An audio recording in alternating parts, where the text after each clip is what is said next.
Yo, what's up, guys? Welcome to Nutmegged, the podcast where Yank and a Brit talk about the beautiful game from across the pond. I am Andrew, as always, representing the Stars and Stripes, and we have Faisal living his best life in the UK, actually just coming back from the US on a little vacation. How was your time, dear Faisal, in the United States? Yeah, I loved it. We were out in New York for the week. We enjoyed it. A little pit stop in Milwaukee. Loved it. Happy you're back in London though. Ready to get stuck into football with yourself, man. It's been fun. So look forward to get stuck into here. Good. Yes, we have many things to get stuck in with. It is the off season, which almost feels like it's just as busy as the season because the transfer rumors are flying, managers are going left and right to different locations, and we're going to be talking about some of those things in today's podcast and the culmination of this episode. We are going to be making predictions for the Premier League table, how it's going to shake out for this incoming season. But before we do dive in, we have a few questions that we do want to answer and break down. So let us dive into those questions first. And this question is very near and dear to Faisal and myself's hearts because we are Manchester United supporters. And actually, it's very fitting because I run a sandwich shop, and today, two people from London stopped in, and they were Manchester United supporters. So I was Love able that. to talk a little Manchester United fandom already, so I'm ready to do it. Now, the sad news, there's still no sale that has happened for Manchester United, so we're still left in limbo. We'll have to figure out what that looks like later. We'll probably do an episode on that breakdown once a sale does happen. We hope it does. But in the meantime, who the heck is going to be the next Manchester United captain? That is the question we're hoping to answer and maybe offer some suggestions to Eric Ten Hag. First phase, I want to flip it to you. What are your thoughts on the captaincy, how it actually happened this last season, and then what do we Yeah. see it going forward? Yeah, so we obviously know current Manchester United captain was obviously Harry Maguire. Harry Maguire is an interesting figure for a lot of people, very divisive figure. A lot of people are fans. I would say of the fan of Manchester United fans, it's a fairly small percentage. Unfortunately, I think he's a solid player. Has he really underperformed? Yes, and I think if he was here, we'd probably say the same thing. Harry Maguire is a great player, but is he a starting player for Manchester United at the moment? Probably not, and it's shown by Ten Hag. Obviously, not putting him in the starting lineup as much. But so he's currently the Manchester United captain, and recently put out a statement on his social media. Apparently, I'm hearing reports that when he was told that he wasn't going to be no longer the Manchester United captain, he was really upset, and there was an exchange of words, and he got quite emotional about it. I mean, you would, right? If someone tells you you're the Manchester United captain, you're not no longer, and already his confidence must be already quite low. So posted out on social media that he was no longer. It's been an honour being a Manchester United captain, but he is no longer the captain, and a decision on that will be made in due course by Ten Hag. Interesting one, as we kind of know, we saw it coming. But personally, is it the correct decision? Probably, and I think that makes the most sense. I think Harry Maguire's done as best as he can, but since Ole Gunnar Solskjaer made him the captain, there have been many other top players that have come in. Just to earmark a couple, and we can break down who we think. Obviously, you got Casemiro. I mean, that's a fantastic player as he is in the midfield, and we'll break down how important the CDM role is in this podcast and later on. So Casemiro as an option as well. We obviously got Martinez in the centre back. He's been through the wars, always putting his life on the line for everything.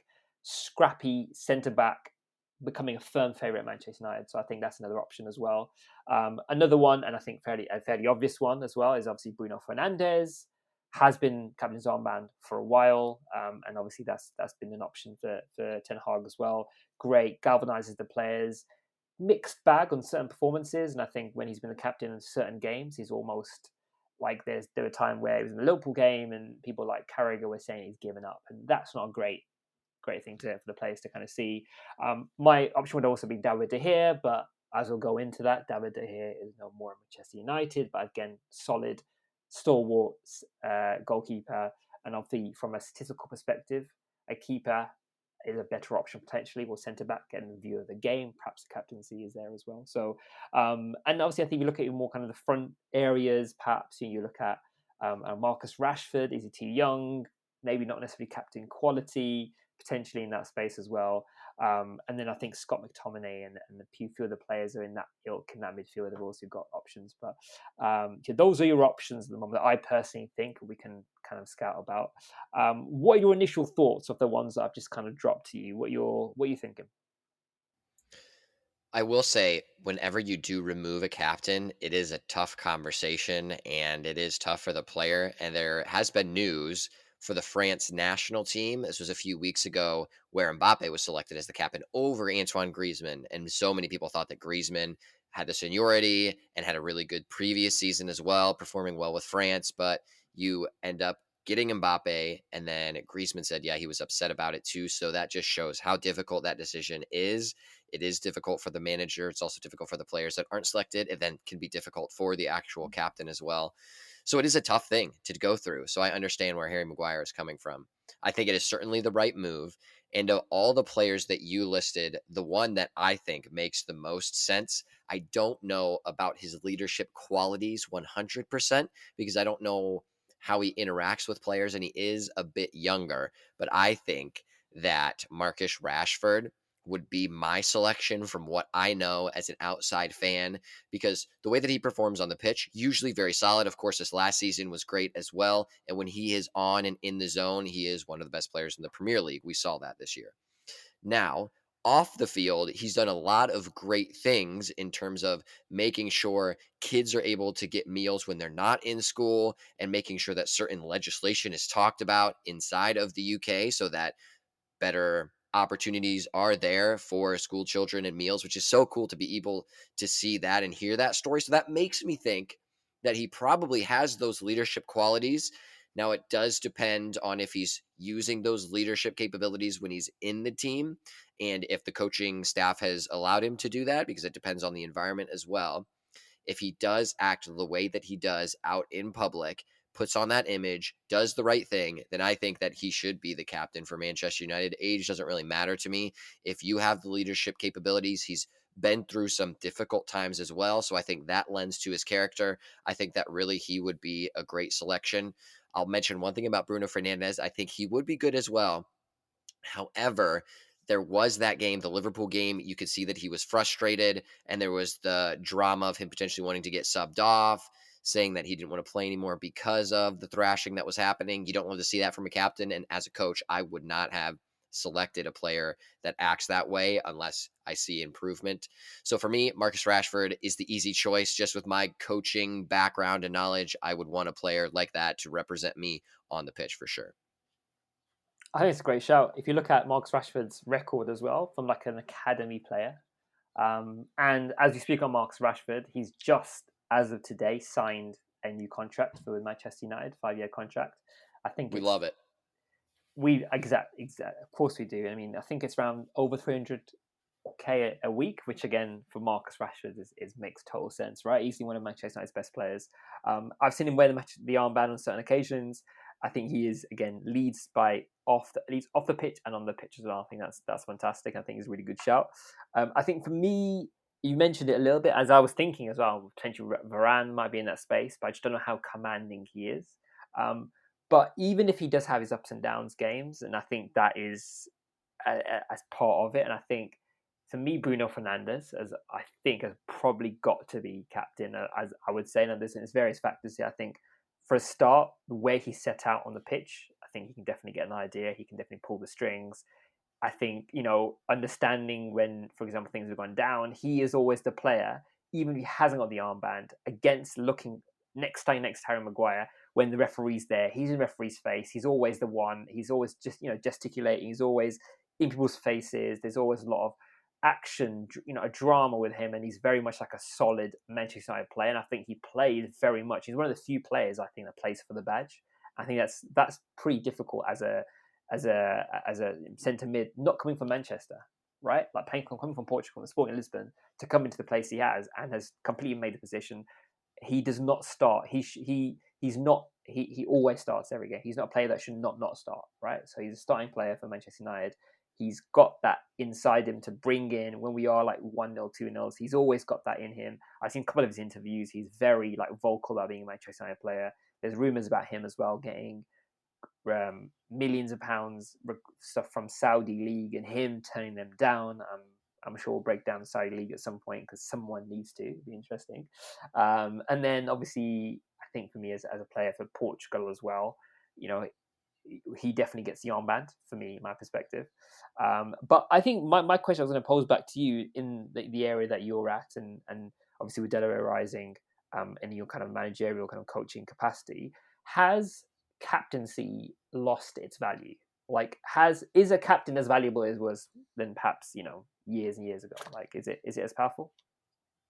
I think it's more powerful now, actually. But that is with a caveat that it is important only if the manager makes it important. So the way that we handle it is when I'm a coach of a team, the person that I help or that helps me disseminate my message to the rest of the team, especially on the pitch, is the captain. I want the captain being the one speaking to the referee. If there are interesting things happening on the pitch, they need to have a calm, cool, collected demeanor. And we also need players that are out there that can rage and that will argue with the referee's calls, that'll get really intense. I want that. I like that energy, but we have to have a captain that is that calm, cool, collected figure that can calm everybody down, have the conversations with the referee, but then also at the same time communicate with me as a manager. And then if we need to make changes, which often happen because we see something that the team is doing, so that we'll need to just adjust and tweak some tactics, that will then be disseminated through my captain. And then I'm also using the captain as a motivator too. So when I will coach a team, I'll get to understand each individual player. We have some like cool, fun personality tests that we'll do so that I can like understand what motivates each individual player. Then, when that is the case, I will use my captain to also understand that. And then that captain will be able to have conversations on the pitch as games are happening to motivate and to make sure that they're in the right space as needed. So that all flips back to answer your question. I say captains are so important, but it is up to the coach to make sure that the captaincy is important. If you don't do that, then you can really just kind of skirt by and just have a captain just to say you have a captain, and then that's really it. I had completely fair points. I think you're right, and I think there was a couple of queries that people kind of put in about whether. I mean, let me play devil's advocate with you for a second and just sort of think about: would you argue that each player should be as motivated? Surely the captain should be the person motivating. Every player should be as motivated to be in the starting lineup. Every player should be the one bringing their players up. If I'm not a captain, I'm in centre back, for example, and there's a midfielder who's my captain, I'm still pulling out my left back and my right back, and I'm still talking to them, being vocal, and so bringing them on the pitch and stuff. But I do agree. Perhaps there's the argument that you need that one voice, and I think perhaps that's probably where the value of a captain is. So yeah, it's an interesting point. I will agree that I would love if every player would be that person that's always motivated 24/7, that can kind of carry themselves in the right way. But if that happened, then I would probably have like a team like Manchester City and just win everything all the time. So it's not always that perfect scenario case, maybe more so in the Premier League. But even then, you'll have different types of communicators on the pitch. So you'll have in the kind of back line, as an example, especially with Delaware Rising, we have one player awesome. He'll go into any challenge, but he's actually like a little bit more of a passive communicator. So then that means I'll have one of my other center backs kind of be like the captain or the communicator for our back line that will help make sure everyone's in the right position, making sure communication is happening. So then that only comes about by knowing how each different player reacts to different types of communication and things like that. So then that allows my captain to be able to make sure check in on players and then also use some of those other tertiary players that are maybe better communicators than others to help facilitate that around the pitch. But again, that only comes through by actually knowing your team and structuring the captaincy the right way so that you can actually utilize it. And that I mean, yeah, amazing. That sounds like it's great to get your insight on that from that side. And that kind of brings me into the question I was going to pose next about value again, and it kind of brings into perspective. I think Declan Rice, 100 million, Arsenal, being a central defensive midfielder. What do you think at the moment? This whole idea that perhaps central defensive midfielders are probably more valuable than strikers in the moment of centre backs, and or is it just a phase? Like, does every team just happen to want the same centre defensive midfielder? Like, what's going on there? Yeah, that is a good question. And I think also a little bit of this value comes from even myself. I value having a strong midfield presence, and I would prefer one of my midfielders be a captain, because then that person is in the center of the park. So then they're able to help dictate from the defense to the offense and to making sure that in the middle, everything is functioning and transitioning as it should. So that's just like one extra thing that adds value to a midfielder, at least from my perspective. So I think that also carries over for everybody else too, seeing the value of midfielders because they do so much. And I was a midfielder too when I played back in the day. And you have to be able to facilitate things in the middle, connecting your offense and defense together. And that is a very specific skill set because of course, as we all know, there are different types of midfielders. Some are more attacking, some are more defensive. Then you'll have your generic midfielders that can do both. Then you'll also have like a subset category of people that midfield can connect play from your defense to your offense. And ultimately, I think that little thing is very rare and difficult to find a player that can do that so consistently. So that I think is why the price tag and the value for those type of midfielders are so valuable. And you'll see that trait a little bit more in your central defensive midfielders. Not necessarily so in the past. You'll see your center midfielders like a Michael Carrick. You'll kind of see be a central midfielder who can connect some plays, but definitely lends a little bit more to the attacking side of things. So the transition now is more so that defensive midfielder being the player that can help facilitate that transition as you go up the pitch from defensive, as you take possession, and then transfer that into some type of attacking sequence. It's rare. It's tough to find someone, again, that can do that so consistently. I think a Declan Rice is one of those players, so that's why we're seeing such a high price for him. Plus, he's still a bit younger, can develop even further, and he's already been playing at such a high level. So for me, I understand why that defensive midfield is now becoming more important. I think it's just transitioning from that central midfield, who we originally defined as those players that would connect from defense to offense. And now they're just kind of recategorizing the definition of a central defensive midfielder to kind of include that. What are your thoughts on how that transition's happening? Do you think that a CDM is valuable in that way? And I think you've hit a couple of nails on the head. And I think also it's to do with the current present game at the moment. The current modern game is very much possession based football at the moment. And what you need nowadays, as well as someone to kind of thread the passes, you need someone to be able to kind of pick the locks, but it's good enough to be in that defensive role as well. Because as soon as the pace of the game has improved so much, because as soon as you lose the ball, you need to get from A to Z. The transition periods are way faster. If you look at the Premier League, if you look at, for example, even the Spanish league, right? Some of the best players, Sergio Busquets, for example, some of the best center defensive midfielders who of our time who are in that space. You look at the likes of like Rodri for Man City. Like again, these aren't just average players. These are players that nowadays are comfortably winning you leagues, right? People have really got to assess that. I remember the days of like Verratti, for example, for PSG. Some of these centre mids, and also you look at it from like a FIFA perspective, right? Say you're playing FIFA, you need to look at these players. You argue these players are your extra centre back when you're in transitionary phase, and I think that's part of the modern game nowadays. It's really important to have that player that can support your defense. But does that mean perhaps there are more kind of ball playing sort of like defenders perhaps, and there's the defenders have transitioned themselves as well. So as a defender, you almost need to be able to like do a bit of both. You'll need to come out into the midfield and you'll be able to kind of defend as well. So I think that's also becomes the development of players and development of how individual players are now tweaking a little bit and changing a little bit, and some players have made it themselves and made that role their own. And that brings me on to sort of like Onana, for example, the new, hopefully, fingers crossed, the new kind of Manchester United goalkeeper.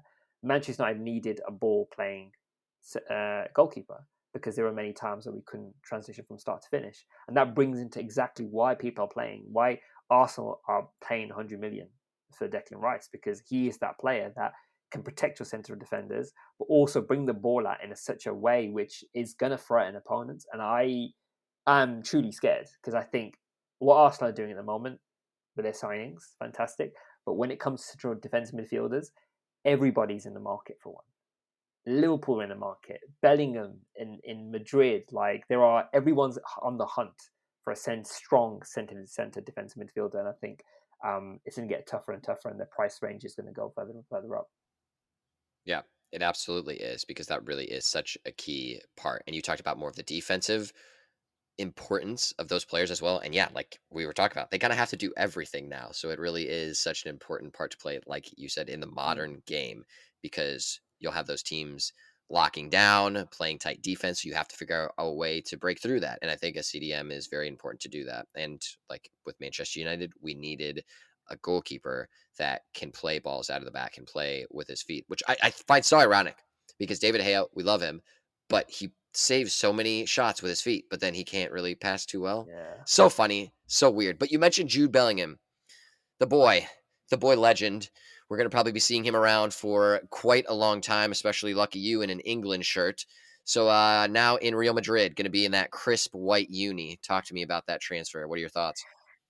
Yeah, I mean, it's fantastic for English football, isn't it, to have another player of that level to play for arguably one of the best clubs in the world. There was a point where I think people were kind of like, so originally, Jude Bellingham is also another part of my from West Midlands. He's from Birmingham, so it's great to see again a player from the Midlands doing well, which is fantastic. He originally played Birmingham City. They retired his jersey, like his actual number. That says a lot. And I remember when that first happened, people were like, "That's a bit early, isn't it? Like he's only going to Dortmund. Like he's going to be good, fair enough, but it'll be fine." And then you just have to marvel at his performance at the World Cup. Like some of the games incredible. Without Bellingham, some of these performances, some of the goals just sensational. So it makes total sense that he's out there, and I think it is a perfect fit for him. My only come question marks, I suppose, and I would like to kind of pose it back to yourself. I mean, is he a starter? Now, I pose that because you've got the likes of like Camavinga, Valverde, you've got who I think it was a list of like 3 or 4 players in that position. Does Bellingham start, or is he just like a nice to have? He's a good player, he'll develop well, but will he start every single game? I think, barring injury, he will start every single game because I don't think that you pay that much money for a player of his caliber and then you don't start him. So he's only 20 years of age right now. So that means one, he's already really good. You're paying a ton of money because he's already really good and he's really young. So that combination makes the price tag even more expensive. And when you're Real Madrid, especially in this current form, I think that it makes sense. You pay for those expensive, world beating players, which you pay the price tag for, obviously, as we're seeing, and then you start them because then that means you're going to end up having such a dominant team if you manage things appropriately for the next 10 years. And we're seeing like a Luka Modric as example. So he has been such a solid player for so long. And even though he's entering the twilight of his career, really offers so much to that midfield and then can ultimately help build that attack. So if you can find another Luka Modric, you're going to try to pay that money so that you can bring him in, especially as young as possible. So I really think that Jude Bellingham, crazy good signing for anybody that's going to get him. Of course, he was going to go to one of the big clubs out there that can afford him and that will hopefully, for Real Madrid's sake, lock him down and play him very regularly so that he can continue to develop and then you can build your team around him. Is he going to be a starter every game? I will say yes. And I think also because Camavinga is a unique type of player, really good. I think he could go off and play for almost any team because he is so versatile. They have had reports come out that he may even play in like one of like a wing back type of position because he's done that before. So maybe we'll see that happen. I am very curious to see what they end up bringing out in terms of a formation and where they tuck players now that they do have Jude Bellingham. Do you think he's going to start every game? I hope he does, just from like a selfish perspective, from like an England perspective, because a player of that level, playing regularly for a club of that level, and then coming back to play in England squads in future games is so important, especially when you've got Euros, and we've got Euro qualifiers, for example, World Cup qualifiers, World Cup in years to come. So, and him being so young, seeing him regularly play, he's going to play Champions League football again, which is great. Like Dortmund again played well, but perhaps they underachieved in the Champions League. Being able to do that base level is going to be incredible. But you got players like you said, maybe Camavinga tucks in and moves to the left, perhaps. Tishomani, for example, again. These are again very young midfielders, and will that be a problem potentially? Is the fact that you've also got maybe 2 or 3 other midfielders who are young and also developing. Does Ancelotti give them time? How does he kind of balance those players?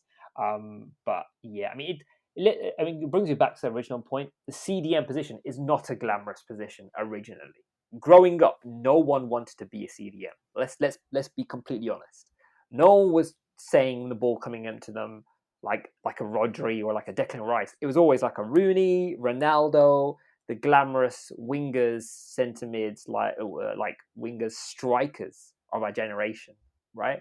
Is extremely important. But to have him now, he's becoming almost that player that is like revolutionizing that kind of position in terms of making it more kind of glamorous, like the Luka Modric's, for example, or to ball Tony Cruz, for example. Like these are players which are consistently great and will always be in that position. But to have that younger players, those players to come up in academies, wanted to be in a central defensive midfielder position, knowing that English football is basically set for at least a few good solid years in that position is great to see. There's like the Calvin Phillips, for example, were in that position as well. It's not enough game time, but there was that point where you had your Declan Rice, your Jude Bellingham, your Calvin Phillips in that England squad. So having that position, being able to form that position is fantastic, and I think it's great.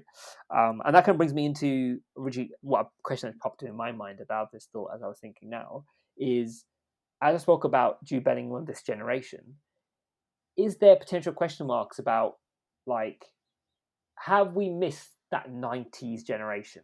Right now, if you look at it, the likes of Cristiano Ronaldo, Messi have really reached the heights, but the rest, I don't know. Maybe it's just me, but I've not seen anyone really. I mean, Haaland's probably going to end up doing it, but again, he's what 2000s, right? Like there isn't really a 90s player since the likes of your Messi, your Ronaldo that has really carried that torch and gone, I'm taking this. Not even a Pogba, where it's kind of to be up there.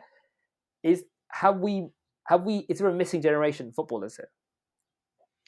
Now, I could talk about this at least for American soccer for a long time because there certainly is a missing generation. There's a big gap of like US players, and we saw that. Like, we didn't make the last World Cup. So there was a big chunk of players that were supposed to be good at that time frame to help carry us between the two generations that we see now. So like your Lena Donovan, Clint Dempsey's versus now your Christian Pulisic, Tyler Adams. There's a chunk missing in the middle. Now in world football, I think there's a unique caveat because Cristiano Ronaldo and Messi are so good that it just like creates this gap. So you almost have them there. And then it's tough to think about everybody else because there's no one really at that level. I would say Harry Kane kind of carries that torch because he is maybe in that 90s generation. He, I think, is underrated and not celebrated enough because he is so good. And what he's done for Tottenham, especially coming from their academy, being there at like 11 years old. So I would say that he is probably one of those players I would put in that threshold. But I think that you're right. There just seems to be a decent chunk of good players.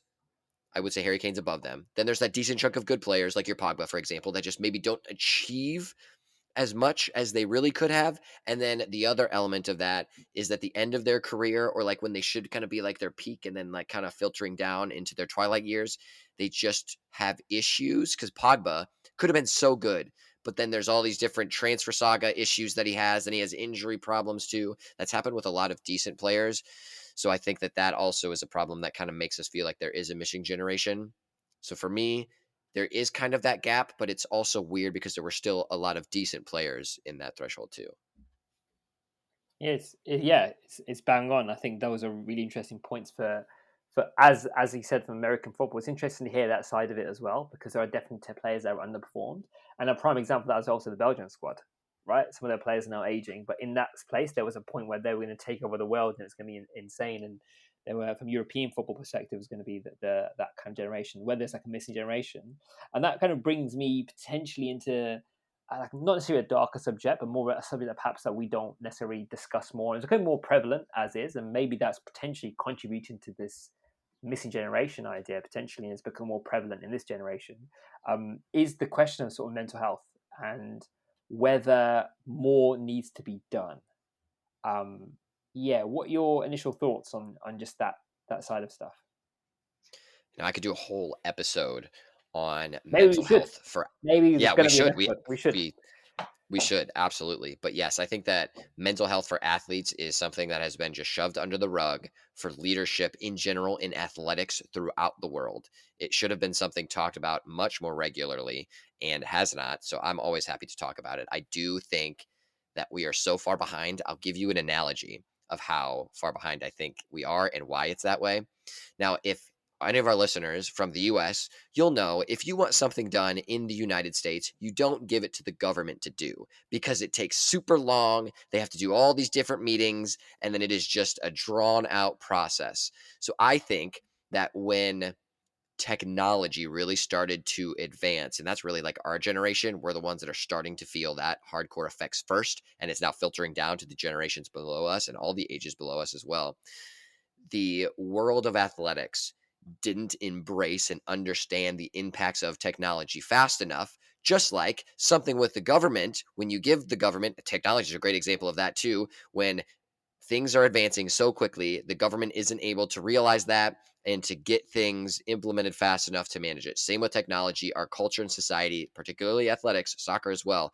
We're not able to understand those impacts fast enough to put things in place to help manage mental health for athletes. Soccer, even in the professional world, we all think, man, all these clubs have so much money, all of these trainers, everything that you would ever want, but you're still seeing it with professionals like Deli Ali that aren't getting the necessary things that they need to combat the certain mental health things that are going on in their lives, whether that is trauma happening at an early age or whether it's the stressors that you're experiencing as a professional athlete, as just an amateur athlete as well. So we see that, like with Delaware Rising, there are so many different stressors that athletes are dealing with on a regular basis that they have to fight through. Athletics are a great out. And I think the thought was originally that exercising, doing soccer, different athletics is an out. So that will allow you to recharge your mental health. So my hypothesis is that it was shoved under the rug because athletics was treated as a band-aid to help fix the mental health crisis. So that allowed people to think, okay, we don't have to do anything to help support mental health in the athletic sphere because that is what helps solve the mental health thing. That is a bummer to me because clearly we're now experiencing the negatives of that. Mental health should be something that is much more talked about in the athletic sphere, especially soccer, because we're so close to that. I would love to see it, and it needs to be. Thoughts from you on the Deli Alley situation? When you want to walk us Yeah, through of course. him a little bit? Yeah, of course. So most people kind of know, most listeners will know, obviously Dele Alli, he's played for Milton Keynes, moved to a big money transfer to Tottenham Hotspur, and yeah, it was almost touted as one of the best of the best. It was going to be, an England favourite. It was going to start and do amazing stuff. And there was question marks, not necessarily Ballon d'Or level, but there was going to be he will be one of the best talents of our time. And there was a great beginning, and there was playing at the beginning Tottenham Hotspur, and he was doing well, starting for England. And there was a time where, when I was playing fantasy Premier League, he had to be a player in there. Dele Alli was consistent, and being one of Spurs' best players alongside your Harry Kane's. And then I think it's been pretty clear at the moment that he wasn't doing particularly well. His performance is really off. And that's kind of quite clearly seen in the documentary, if you've watched it as well. The Tottenham Hotspur documentary. It's currently still on at the moment on Amazon Prime. There's loads of clips you might have seen on social media. It's quite open. It's out there. Jose Mourinho talking about how quote unquote lazy Dele Alli is, and how he's not going to achieve his potential and needs to do better, and trying to motivate him of some sort. And then I think it's shipped off to Fenerbahce, I think it was, or Galatasaray, it's one of the Turkish teams. I think there was stuff in the news about him turning up to his presentation just a pair of jeans and just being quite blasé, and there was just a lot of question marks about it. And I think a lot of people it was a mixture of anger of the fact that Dele Alli was meant to be touted as one of the best talents, raw talents of our time, mixed in with, why is he so lazy? Why is there not enough done? And why is he not? Basically, people wanted to shake him out of whatever he was kind of going through, but no one really understood what was going on. And then recently, if it's a really interesting and quite an emotional interview is done with Gary Neville on the Overlap. It's on YouTube. And Gary Neville done a series of Overlap. He has a conversation and interviews different players, all different walks of life. There's a really great one with Roy Keane, where he's walking his dog through the park.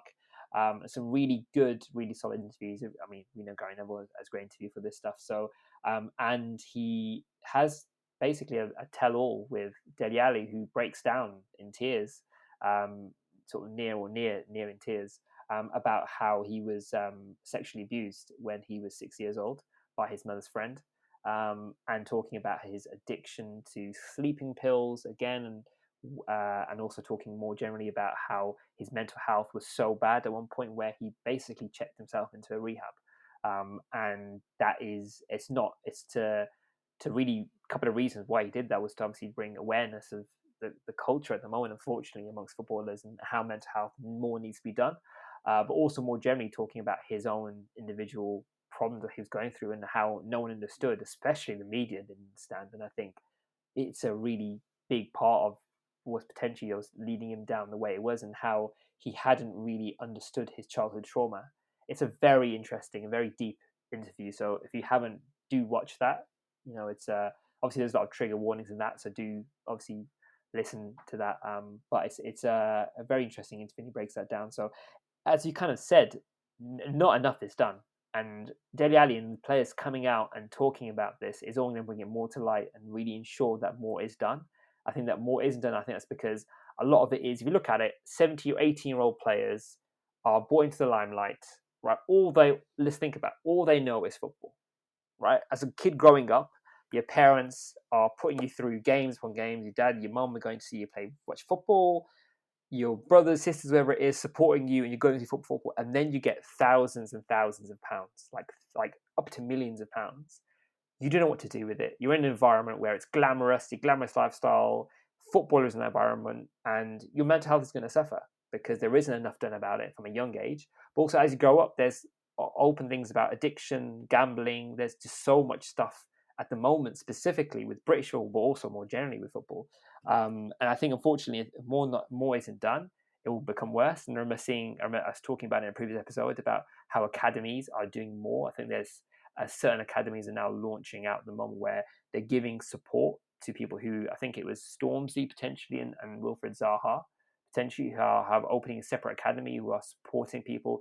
Crystal Palace players and young academy players haven't gone through the system or have fallen behind, to give them sort of support, whether that would be skills learning or give them more support on how to handle money, etc. I think it's really, really important. So more needs to be done for sure. I'm just hoping that interviews like that really bring it to light, and more is done. Yeah. I mean, I don't know about you, but when I was like 17, I had no idea what was happening.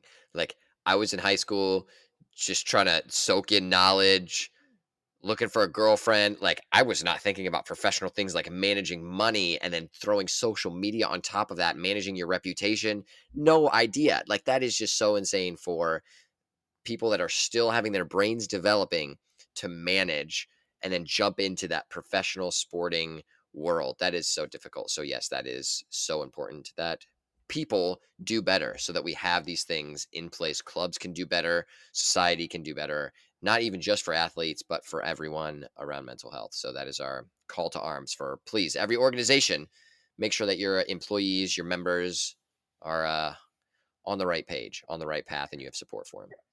I was just going to say, just on that, obviously linking back to what you're doing at the moment with Dodo Rising, which is really great stuff. If you haven't, go follow their stuff. Go follow the page on Instagram, and make sure you keep an eye on the fixtures. I'm seeing stuff about playoffs at the moment, so you need to break that down for me in a second as well. But what things are you doing as like a coach, manager of a club, like to support this? Like what are you yourselves doing, and what could be more done from that perspective? And we have such a unique perspective too, since we are an amateur club. So players have either other jobs or they're still students. So we're still helping manage that world for them. And what it ultimately comes down to is a personal relationship. So we make sure when we bring in staff members, so for example, we just hired a new head coach for our men's first team. We went through a pretty detailed interview process and made sure that the interview process included elements of mental health so that we know that our management, our staff are on the same page with us so that mental health health is such an important element that will be injected to our club. And I talked about how like personality tests are done so that I can make sure that we know what motivates our players, what headspace they're at. We want to make sure that all of our players are comfortable, of course, within the club, but then also having that type of communication, that personal relationship allows us to know what else is going on in their lives because they have lives, as I just mentioned, outside of football, so that we can keep open communication and we can support them in any way possible. And we know as an amateur club, a lot of our players, they're doing other stuff, but then also some of them want to go on to the next level. So really what we do is try to be a place where they can enjoy the sport of soccer, they can continue to develop and grow, and then we're also that place that we support them in any way possible. So whether that is trying to help them jump to the next level, whether that is just being competitive now, continuing to have an out way to exercise, to do good stuff, to play the sport that they love, and to help them develop professionally as well. So a lot of like myself as an example, staff members too, we have different jobs. We've done different things throughout our careers already. So if they want to do something different in their career, we offer support for that as well. So we really try to make this a holistic club that really just supports players that want to play the beautiful game and can help them springboard them to whatever else they want to do. Incredible. I think that is a lesson to us all as well. A lot to our listeners about what can be done. I mean, you're looking at it from an amateur perspective, from an amateur football perspective, from an amateur team, but there's definitely lessons that can be taken from Premier League's team onwards, and for big clubs who are also doing stuff, especially in the UK as well as abroad as well. So yeah, really great to see. Good stuff. Yeah. Yeah, well, we appreciate it, man, and it's crazy that probably our club does more than like professional clubs that are out there, which is just so sad. So yes, this is a call to arms. Go out, do better, make sure that mental health is on your radar for your players because all players have different motivations, different goals, different things that they're doing with their lives. So make sure that you can help support them. Now, with that being said, we have many fun things to talk about because we are now going to be breaking down our predictions for the Premier League. I am very excited to see how wrong I will be at the end of this season. So, how this usually will look for a March Madness perspective. So, it's like the fun basketball tournament that you have over here in the US, and everybody makes brackets and tries to predict who is going to advance and then ultimately win. So there's this thing like you get $1 million from, I don't know if it's just ESPN or some just general fund, but if you get the perfect bracket and submit it beforehand, you win money. I feel like that is probably a bit more difficult because I think there's like 50 teams or something that compete. But I will probably in my lifetime never have a perfect prediction from the Premier League. It's just so hard, but we're going to work on it right now. So, how this will work, there are I think 20 teams, yes, 20 teams in the top flight in the Premier League. So we are going to place each specific team where we believe they will finish this next Premier League season. And then we'll look back and see who was the most successful in predicting the way that this next season of the Premier League will unfold. I will have us go from 20 and then work our way up into successive spots, ending with our number one title winner. Now, good sir, if you will hit me with your number 20, the first person or first I team feel that will bad. be relegated. I feel bad bringing this in, but and I think this might be same to what you're going to say at the same time. But I'm going to go for, and this may seem an obvious one, but I'm going to go for Luton Town. I'm afraid. Yeah. I think it's going to be a bit of a yo-yo situation. I mean, there's question marks. They even have the infrastructure. I'm hearing question marks about their first game against Burnley meant to start, and now that's going to be moot because apparently they didn't have the right infrastructure, the right stadium setup for that. I mean, that's not a good start. I'm also not seeing anything from them from like a transfer perspective. I'm not even seeing them in any plays for any of the clubs that are relegated. You'd argue that perhaps certain teams that would maybe Leicester players, perhaps Southampton players, nope, they're all going to the other mid-table teams. I think Luton are left behind, and I'm going to go for Luton in the final position, fortunately. I completely agree. It is unfortunate. I would love to see Luton Town do something exciting. I think that they will probably give a few teams, maybe even some of the higher echelon teams, a challenge. But in the end, I don't think that they will have enough points to keep themselves in the Premier League. So my number 20 is also Luton Town. 19, who you got? It's a tough one for me between. Actually, let me let you go first. You did number 19. I did number 20. You go for number 19 first. Okay, yep, I can handle that. So my number 19 will be Sheffield United. So let me talk you through this. So Luton Town, they made it to the Premier League through the championship playoffs. Sheffield United was second in the championship.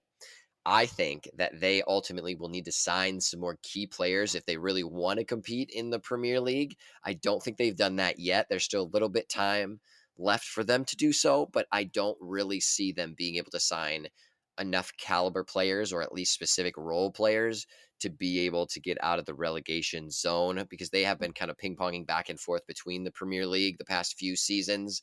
So I really think that they just don't have enough gunpowder to be able to pull off the staying in the Premier League move.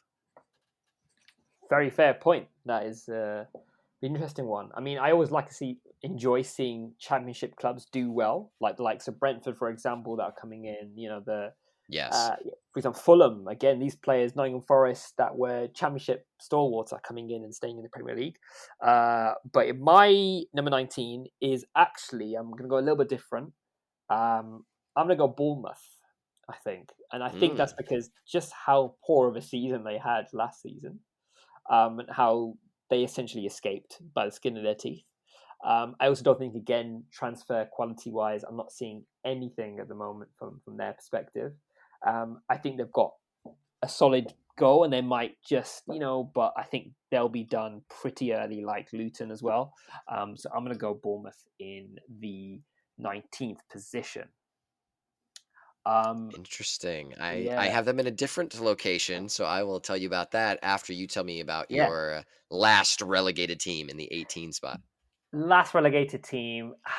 Now, this is a really tough one because there's a couple of teams here that I think could probably comfortably, I say comfortably, kind of go down. It's between, for me, three teams. One that you spoke about already, so Sheffield United. Um, I'm going to say Fulham potentially, and I'm also going to say Nottingham Forest are my kind of three that are potentially going to be tight. I think they'll be near the bottom half. But what I'm going to say, number 18, is let's go Forest. Yeah, I think Forest. I think their time's up. I just feel like they had a poor season. Again, they're quite full of money in the moment, but I just don't think they're going to be able to handle the rest of the Premier League. I think Sheffield United will stay up, and I think that'll be because of just like sheer determination this time to not go down. And I think that Forest, I think they've just their time is kind of played out. So I would say Forest are going down, Bournemouth are going down, and Luton are going down. That is mine. So number 17, number 18 for me is Forest. Okay. I also actually have Forest in the 18 spot. I do think they could end up sneaking out with the signing of Chris Wood. I like Chris Wood. I think he's a good player, but I don't think that that's going to be enough for them to get out of the relegation zone. And they had a lot of like somewhat decent players leave. Then they had this weird transfer thing last year where they brought in a bunch of random players. It just to me doesn't seem like they have a core strategy in place.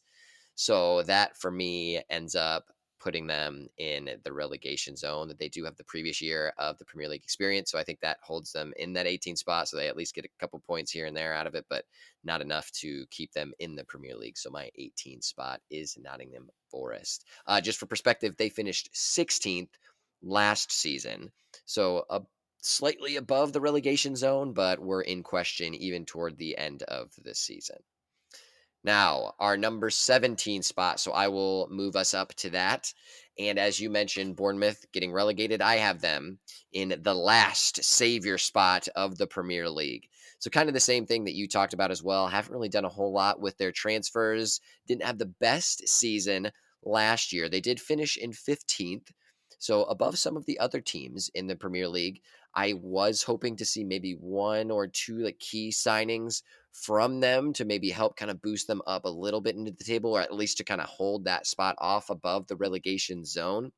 I haven't seen too much from them, so that's a little bit disheartening. And they have lost a few key role players in their squad. They're really the only one. They Traore from Sassuolo, so they had him on a loan. They made that loan permanent, and he was one of the decent, more potentially exciting players for them.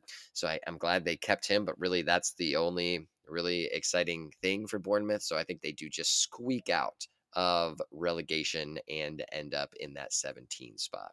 Who you got? I've got Sheffield here, Sheffield United, and I say that as you kind of spoke about. I think it's more for me. They aren't. They're not going to essentially. I think they're going to push Forest a lot, and I think that'll be because they'll have poor run of form. But I think for me, it's just certain players within that Sheffield team who are just so used to playing scrappy, like nil-nils or getting that 1-0, those championship performances. I think that will really get them into that position to kind of stay up. And I think it will be a very tight end of the season where we're going to see maybe there's a goal or two in it, which sends either, like I said, Bournemouth or Forest and Sheffield down. It's going to be one of those, and I think Sheffield are going to stay up for this one. So, yeah, my 17 goes to Sheffield. Okay, that makes sense. We kind of have them tucked at least like toward the bottom of the Mm, table. I know they did have a decent run in the Premier League a few seasons ago, but yes, I think that this is probably the level that they are at. mm. We're jumping up to 16. Would you like to take that first? 16, yeah, of course. I'll keep it nice and simple. I think they're going to stay up just about. It's going to be Fulham for me in 16th position. Again, strong squad overall. I think they're going to have a solid few like start to the league and start to the campaign. I think they'll falter near the end. I think that'll be the main reason they'll see them slipping down. I think you wouldn't be surprised if you do see them in that 10th, 11th, 12th position for a large period of time. And then I think it'll be a case of their stamina with a lot of these championship clubs. Unfortunately, these sorts of clubs that come up from the championship, it's a lot about stamina, and perhaps the severity of the actual Premier League tends to hit home later on in the end of the season. So that's why I would see them kind of slip a little bit, and I'll see them in the 16th position. But who you got for 16th? Well, it's certainly not Fulham, so we'll have to see how that breaks down. But my number 16 is actually Burnley. I think Burnley, one of the newly promoted teams into the Premier League, they finished first in the championship this last season. I think that the ability that their players have right now and their current roster is enough to cause some problems in the Premier League. The element that makes me think that maybe they will stay and end up staying here is because they have new ownership. And actually, JJ Watt, so an NFL player for any of those out there, is one of the new majority owners. So they have a lot of ambition. I'm excited to see what that potentially looks like, if that looks like some solid transfers coming in before the end of the transfer window. I hope so. I do like Burnley. I'd love to see them do well. I have them in the 16th spot, so that is where I will keep them. Moving us up, I will take us to 15. So I will break that down. I have Everton. They finished 17th in the Premier League last season.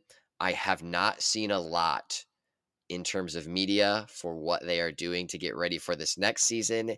Their board is still kind of in shambles. A lot of Evertonians were very disappointed in the board last season. Many calls for a lot of them to step down. So there's still that drama. And that hanging over a club is very difficult. I am a fan of Sean Dyche. I think that he is a good manager that can pull up a team and can really bring them along. I do think that the board situation will prevent anything solid from happening. He's not a miracle worker, so that needs to be sorted out first. They really do need to reshape their squad too. There's not a whole lot of identity there. I don't see them getting relegated just for the fact that Sean Dyche is there. And they do have a couple decent players that if they really can get the board in shape and get a few more players in those key spots, they will end up not being relegated. Hopefully that is the case for their sake, but they are my number 15. Who you got? Number 15, and it pains me to say this a little bit because I expect them to be a little bit higher coming from this area. I'm going to say Wolverhampton Wanderers. I Wow. put them in the 15th. And I say that because, and it comes back to transfer market. It also comes back to Lopetegui as a manager. I think it's just, for me, he seems like a manager that's going to bring out the best in the team, but it's not going to really like run them down to like a relegation. Very similar to Sean Dyche in terms of, he's managed some top clubs. There's a point where Lopetegui is managing Real Madrid, right? And then he left to the Spanish team, I think it was. So, or other way around, one of the two. And it's just like, yeah, it's just, I feel like there's a lot of space in this, but for me, I think it's not Wolves' season to go down at all. I think there are definitely clubs which aren't in as great position, but I'm going to say Wolves for 15th position.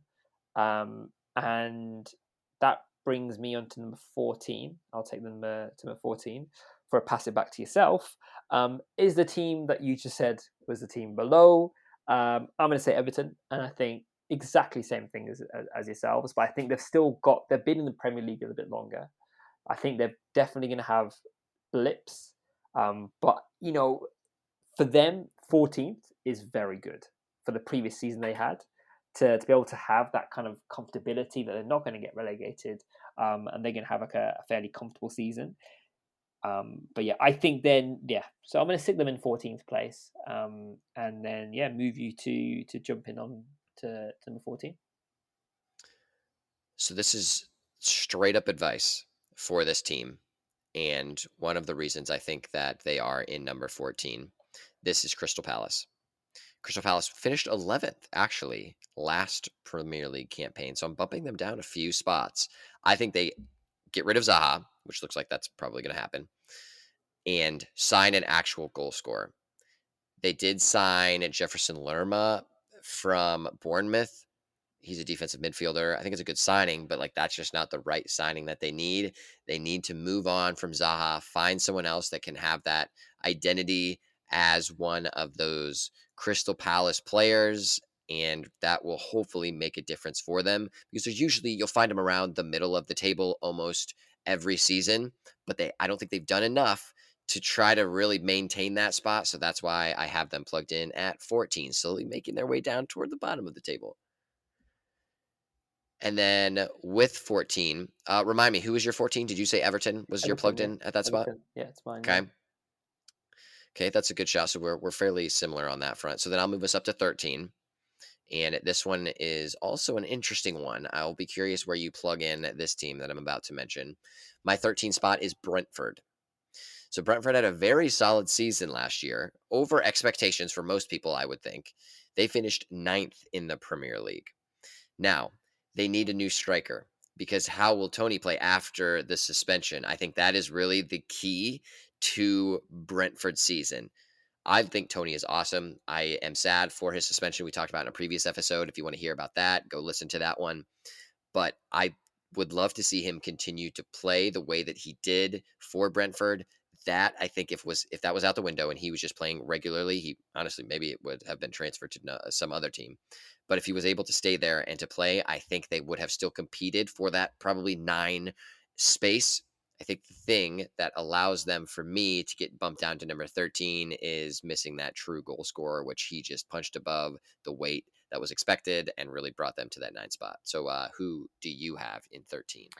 13, I've actually got Palace. Very similar reasons. I think they need to forget the Zaha times. I think to bring in a striker that allows them to be able to take them to that next level a little bit. I think I don't, and maybe I'm jumping in prediction wise here a little bit, but I think they're going to have a really poor start to the season, and I don't think Roy Hodgson is going to make potentially past Christmas, and that'll be my first personal casualty. I don't think at the moment he's going to be able to. I think that Zaha was carrying Hodgson and Palace at the moment, but I'm going to put them at the 13th position. I say they get themselves like a mediocre striker that allows them to score a couple of goals and put them in that 13th place. That is, in that place where they've not had a bad season, but I think they're really going to have a really poor season. And my prediction is that, like I said, Roy Hodgson probably gets the chop around Christmas time, and I think you're going to see a complete switch. And in that January period, you're going to see Palace really come out, and I think that's what takes them into the 13th position. So yeah, I'm putting Palace on 13th. Then going to take us into the 12th place. A club that you spoke about just now. I'm going to put Brentford into that space. And I think that very similar reasons again. But I think for me, Brentford is also a club that I feel like if you look at some of their previous games, you look at the City games, I mean, technically they beat City twice, right? Unless I'm mistaken. Was there a draw in there or might have been that? Either a draw, but they did not lose to City. And arguably, City are one of the best teams in the country. So that says a lot to them about how they can play when it comes to crunch moments. Even if they don't have that Ivan Tony, they've still got, I forgot his name, Greg Memembo, I want to say. I can't Yeah. remember his name, but great player again up front. So I think they've definitely got players that can kind of bring out results. Ivan Toney is going to be missed, but I'm going to go for Brentford in the 12th place. Who you got for 12th? My 12, straight up West Ham. They are Oh, punching above their weight now because they were listed, they finished 14th in the last Premier League. I think they're going to be doing a little better. I'm actually a fan of David Moyes. He knows how to win with this squad. They have been making some interesting transfer rumors, so we'll see if anything ultimately flows through. One of those is Harry Maguire. We'll see if that actually does happen, but Harry wants 20 million to get transferred over there after his weird contract because he's so expensive. So there's like a lot of things to work out. I think if that does work out, he will play very well for West Ham, and that shows that they are ambitious enough. So I really do think that West Ham will ultimately do better than they did last year, but that is where I have West Ham tucked in right now in the 12 spot, two better than last season. So I will take us up to number 11, which is a team you've already mentioned. I think Wolves are going to be in the 11 spot. I have a little bit more of a favorable outlook than you. They finished 13th last Premier League season. I think they will do a two-spot jump because they have been forced to reshape their squad because of all the recent departures. So that will mean a fresh look, and that is why I have optimism for them. They are making a few smart signings, and they could be hopefully back toward the top of the table this season. I have much more optimism, I know, than you already had talked about, but I really think that the key is they've forced to rebuild. So ultimately, the smart signings that they are making is not ones that are big and flashy, but it's more smart and spending less money to have those key players plugged into right positions. I hope it all works out for them. That's why I have them in the 11th spot. What about you? Um, I got, and I'm looking at club favourably as well, is going to be Burnley for me. And I say that, bringing them in near the top half, then they're going to have a really good season. And I say that because of one person and one person only. It's Vincent Company. And I think what he's going to do, and I think he's going to shock. There's going to be, I reckon he'll take a couple of the top six scalps. I reckon there'll be a couple of games in there that are going to win. Burnley are inherently a team which has always never been massively exciting. But what he's done for this championship club specifically, and what he's been doing at the moment for them, I think you might have heard. I think people have heard interviews and certain little clips of him um, really motivating his team. The championship is a hard championship, and to win how clearly as they did win, I'm gonna say Company brings it into play here, and I can see points against Fulham, the likes of Wolves, Palace, Sheffield. I can see all these 3 points coming for Burnley off the back of the parent championship period. So I can see Luton points, Bournemouth points. I can Sheffield, Fulham, Wolves, Palace, Brentford. I can see them all beating them personally. I might come back to this and be like, what a fool, but I just feel confident about where they're working at. So I'm going to say Burnley are my 11th team. And that brings us into the top 10 of the Premier League. This is where all the teams are. They want to be hitting those teams that come from below. They want to be sitting in that top 10 if they can. Any club outside of top six hitting a top 10 is a good result for them. I'm going to go in with West Ham hitting the 10th, and I think they're going to have a solid season. I think, admittedly, Declan Rice was their best player, is going to leave them, and I think it's going to be a shame. But I think they're going to do something. Like I said, I like Moyes. I think that they're going to have a solid start to the season. They're going to bring in different players. I want them to be able to replace, if they can, that Declan Rice. I'm able to bring in someone that is maybe not as good, but be able to kind of change the system built around a different player. At the moment, a lot of the system was around Declan Rice and the likes of different players which were in that midfield and giving them striking options. So yeah, I'd love them to do better there. I would say they're my home club in terms of where I lived in Stratford, East London for over 8 years. So for me, it was always nice. So I'm going to say West Ham are in that top 10, hitting that 10th place. Who you got in 10th? Number 10, staying where they were last season in number 10, Fulham. I think they still have a really strong squad. They're open to selling Anthony Robinson, one of the Americans. So I think that would hurt because he is actually a very solid player for them alongside Tim Ream, USA baby. The other element is that they're ambitious. So they put in a bid for Callum Hudson-Odoi, and that just shows that they really are trying to build a squad that is smart, that can play very well together. So I would like to see if that does happen. I could even see them doing a little bit better than that. Fulham, yeah, holds down the 10 spot for me. I will move us on now to the number 9 spot. Aston Villa in the 9 spot. So they had a very good season last year, finishing in number 7 in the 7th spot.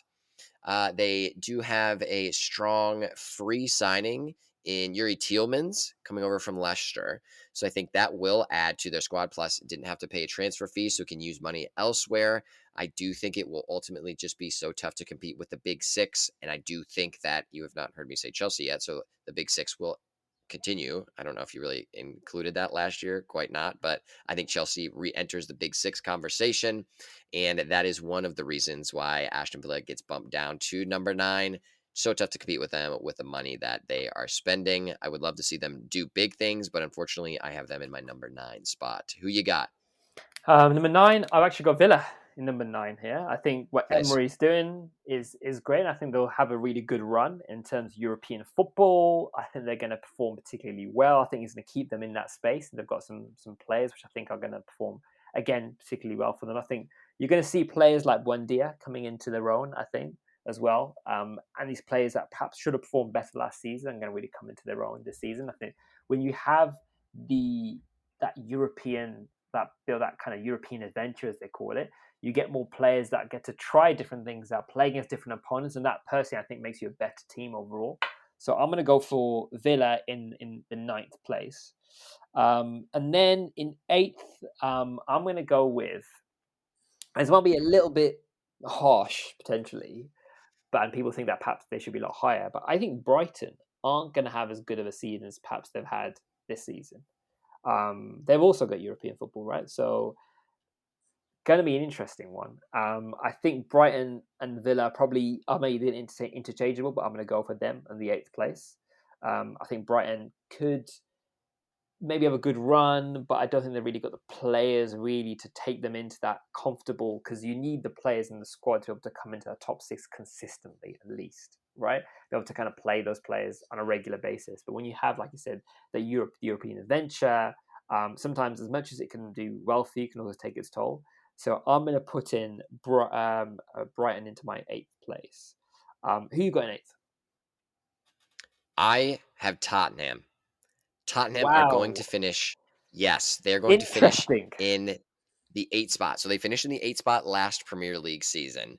And clearly, we know, not a great season for Tottenham. They have not done anything to fix it. Tottenham, what are you freaking doing? There have been no signs of a culture shift, which has been a huge problem this past season. The other issue is that if Kane leaves, what happens? That's still on the table potentially, and maybe looking likely with bids coming in. So, what are you going to do? Are you going to try to keep him, but then not change the culture? Then, I mean, you've seen what happened last season. That doesn't solve anything. You have to fix the culture. If you lose Harry Kane, don't fix the culture, could even be lower than number 8.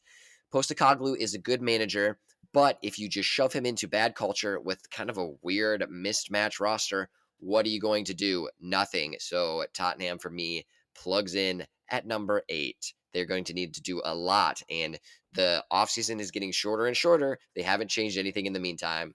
That is where I have Tottenham. Do better. I will move us up to number 7. Brighton. That is where I will plug the team you just mentioned. I think that they did have a very good season, finishing 6th, of course. They will now be in the 7th spot. They have sold off a few key players, as we have seen, but they've gotten some decent money for them. I think that they are actually investing smartly in the cash that they did bringing in some interesting players. They also have signed some veteran leadership. So James Milner comes in on a free, and Mohamed Dahoud comes in from Borussia Dortmund, who's been a pretty solid player over there as well. I do expect them to still be exciting.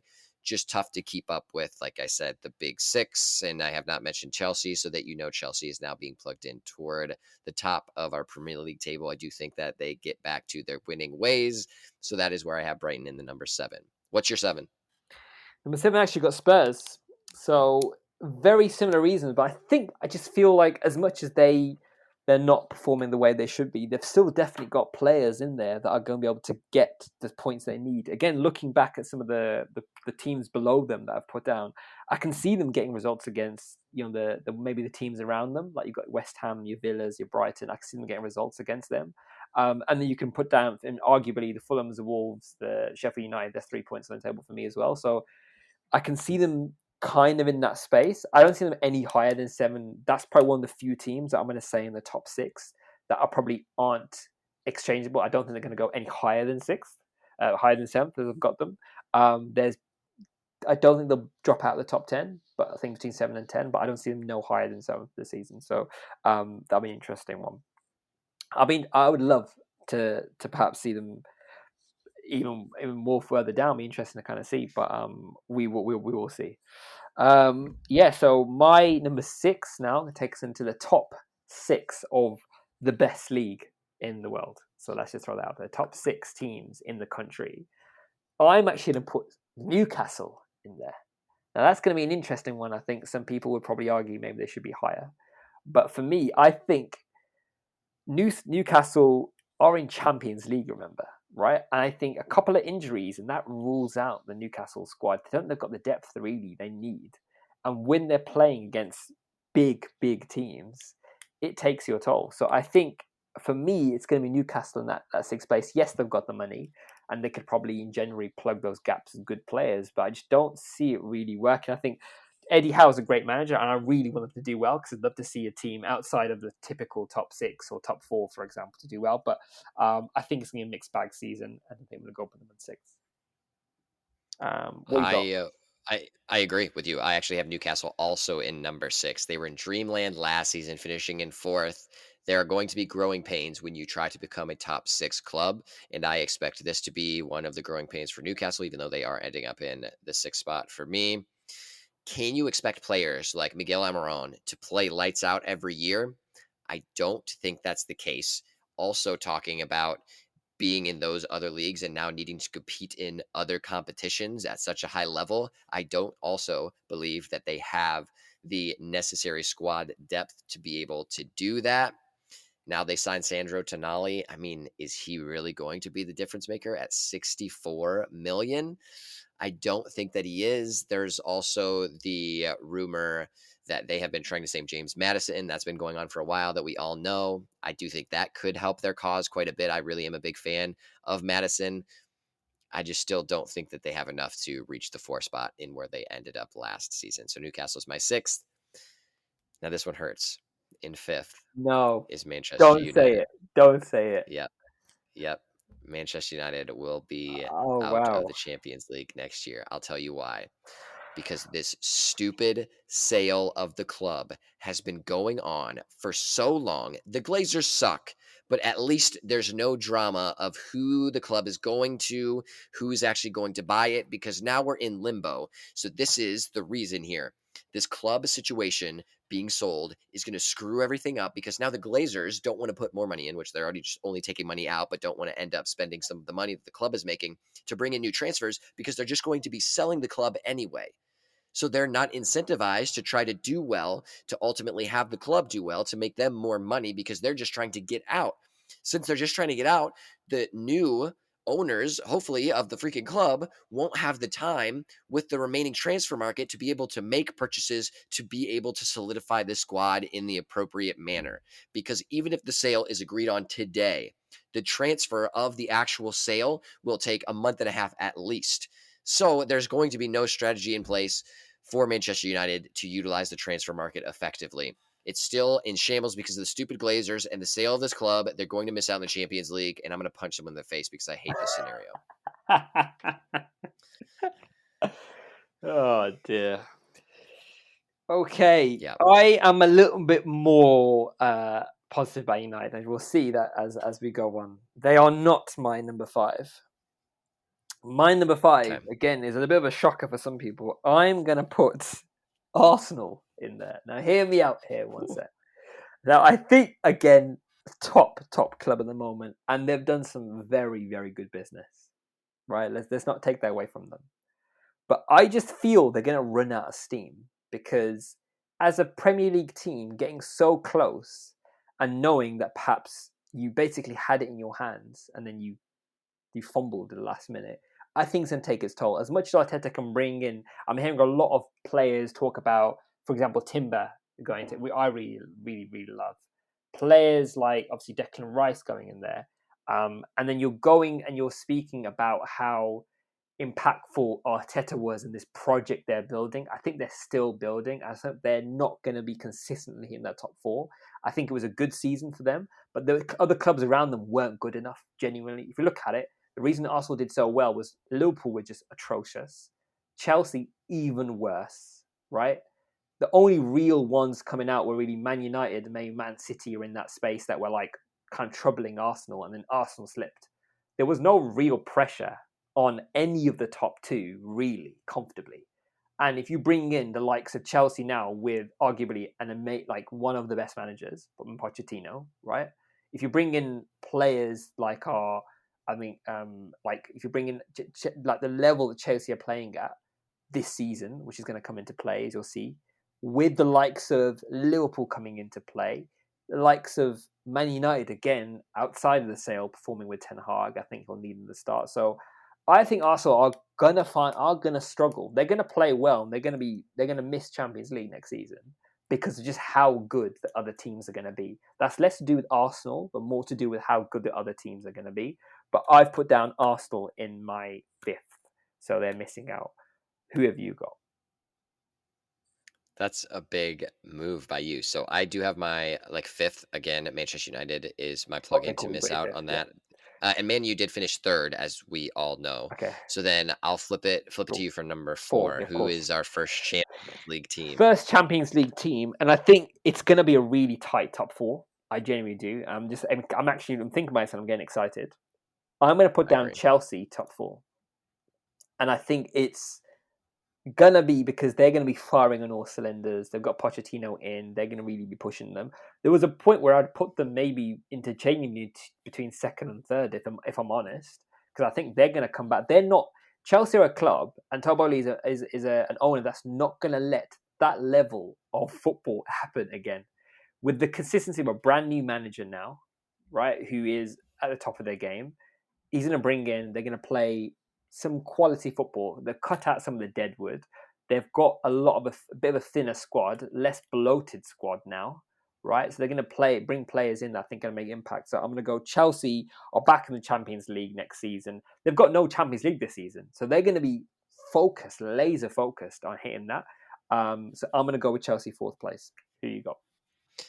I also have Chelsea in my number four spot. A lot of the things that you had mentioned as well. Just a reminder: Chelsea finished 12th last Premier League Wow. season. Pretty insane to think about, but we have them, yes, moving up quite the number to number four. All of the reasons you talked about, because they have the talent, they just need the organization of the club so that they can figure out what the heck is going on. Pochettino should be able to do this, a seasoned veteran, so he knows what is happening, and he needs to prove himself like as a top tier manager again for being off for a little bit. So I think that that will motivate him to make sure that Chelsea is firing on all cylinders. We know the max exodus that has happened with a lot of Chelsea players, and I think that was smart because they needed to get rid of all of the junk, those players that they had just kind of sitting around on the bench. They brought in all these other crazy players. They just needed to get their head straight, kind of like what Tottenham for me needs to do. They are just scrapping, getting serious about what's going on. And I think they really do have talented players. Kepa Arrizabalaga is going to be one of the best goalkeepers of the season next year. So that is why Chelsea are number four for me. Now, let us move to number three. I have Arsenal. They finished second, as we all know, last Premier League season. They really have a solid core. They just need to have those few signings to be competitive, which I think that they have addressed most of those issues. So I really think that Arsenal are going to continue to be firing on most of all cylinders. They're just going to slip up to the final two teams that I have at the very top of our Premier League predictions. Now, who's your third?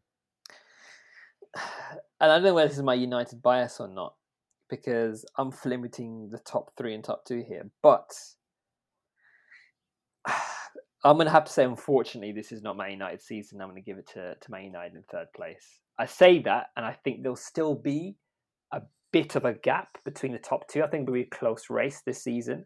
But again, I think for me, United, what they're building and what Ten Hag is building, I can only see improvements. I can't see it going any worse. And I can see what you mean about the club. I can see what you're talking about in terms of we're in a weird state of flux at the moment. The club isn't really, it's like a question mark. We're bringing in players which I think are solid, and I think it may be just, but I really trust Ten Hag in terms of he is a man who knows what he wants and knows the players that he wants. And by the sounds of all the reports at the moment, he might have a bit of a shoestring, arguably in the larger scheme of things, shoestring budget, but he's still getting players that I think are really kind of missing jigsaw puzzles pieces really to the main puzzle of Man United. So this Amrabat, for example, potential question mark.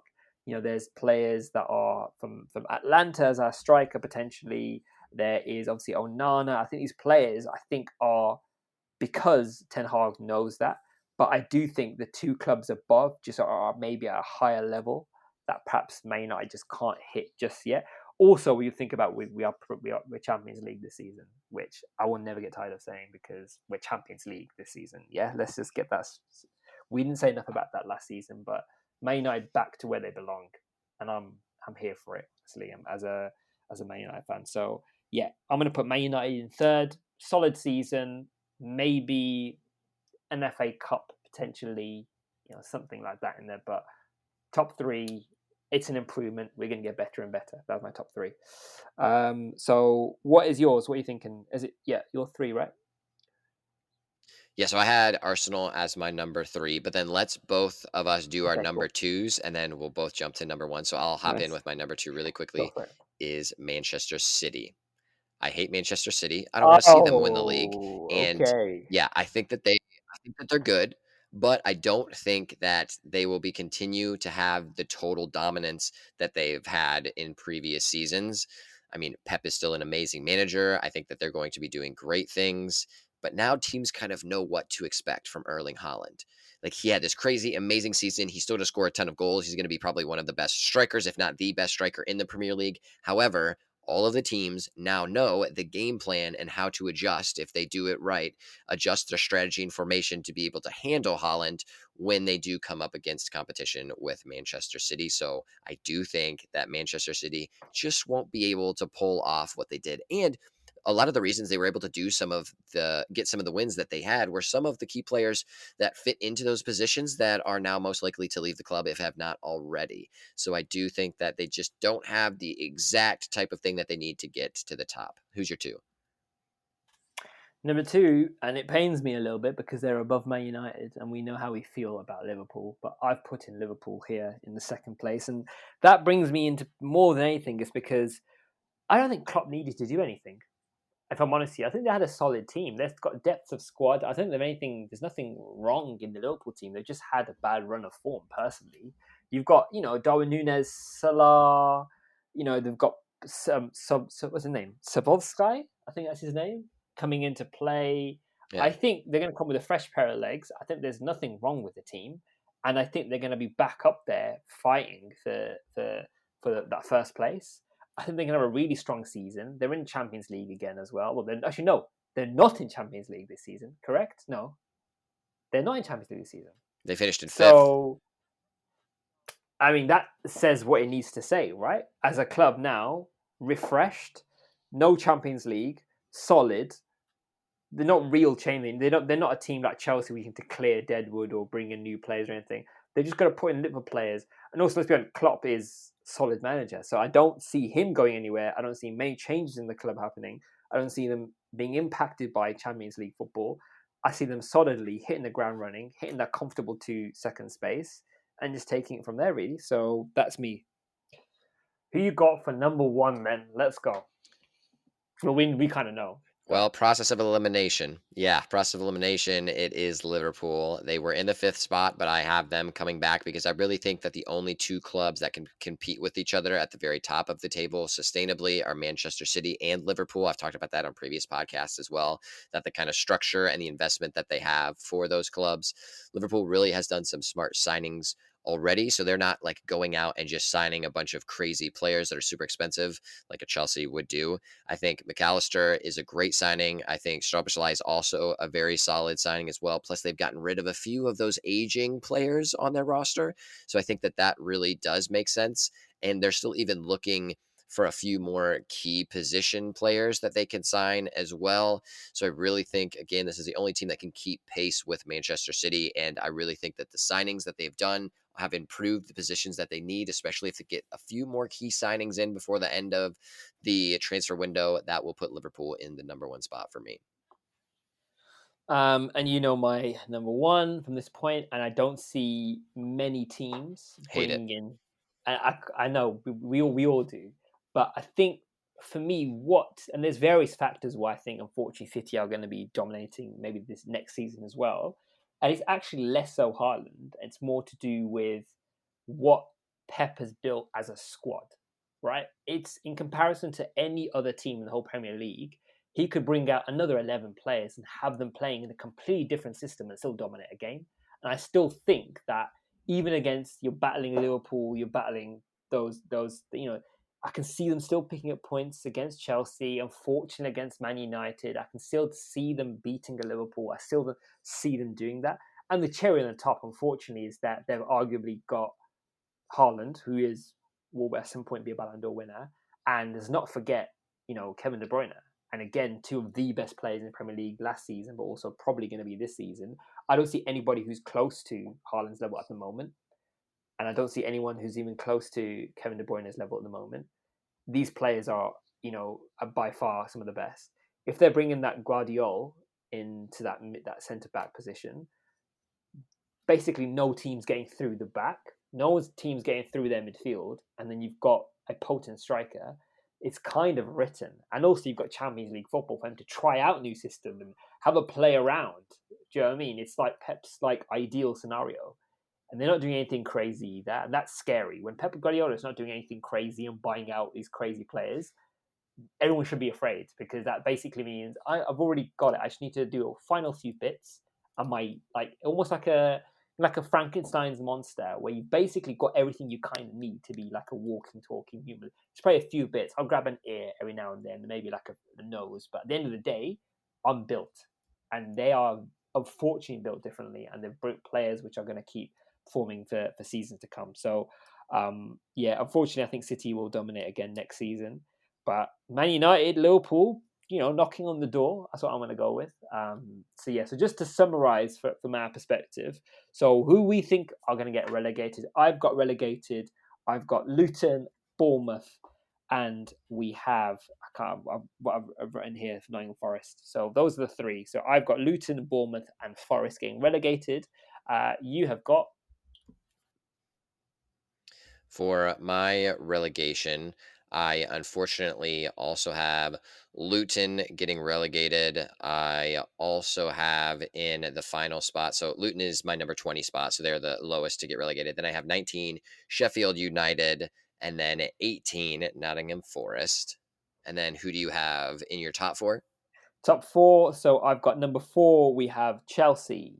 And then number three is Ten Hag's Manchester United. Number two, we have Liverpool. And then, unfortunately for us, I'm putting City in that number one spot. I think it's going to be another kind of flawless season, unfortunately for them. I like your scenario much better because my top four: Chelsea in the four spot, Arsenal in the third spot, City in the two spot, hopefully, and then Liverpool taking home the title. That is how it looks from our perspective. Fam, thank you for joining us for all of our predictions and for some of the topics that we talked about earlier. We appreciate all of you. If you want some more Nutmegged action, make sure to check us out on TikTok and Instagram. We'll be having some fun stuff on there as well. And if you want to drop us questions, hit us up in the DMs. But we are out.